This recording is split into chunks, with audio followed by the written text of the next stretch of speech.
নমস্কাৰ দেই, সকলোকে সুপ্ৰভাত জনাইছোঁ। আজি ওলাইছোঁ ইটানগৰ। আমি এতিয়া গহপুৰ হৈ ইটানগৰ যাম। মানে প্ৰথম বিশ্বনাথ চাৰিআলিত কাম আছে, মানে তাত অলপ কাম কৰিম। তাৰপৰা ডাইৰেক্ট ইটানগৰ যাম, আহি গহপুৰত কাম কৰিম। তাৰপৰা ধুবীয়াত আছে কাম, এইবিলাকত কাম কৰিম নে কি চলা। আজি ৰিটাৰ্ণ হ'ব পাৰোঁ নে নোৱাৰোঁ চাই লওঁ। নোৱাৰিলে কাইলৈ আহিম। হ'ব পাৰিলেতো ভালেই।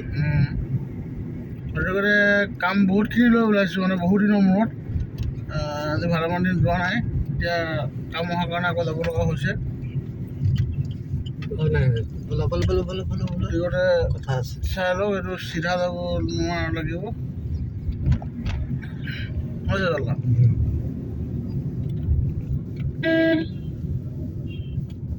গতিকে এই চাই থাকিব আমাৰ ভিডিঅ'টো, লাইক কৰিব, শ্বেয়াৰ কৰিব নে কি চলা, কৰিব ছাবস্ক্ৰাইব কৰিব। কৃষ্ণ সেৱা এটা কৰি লৈছোঁ।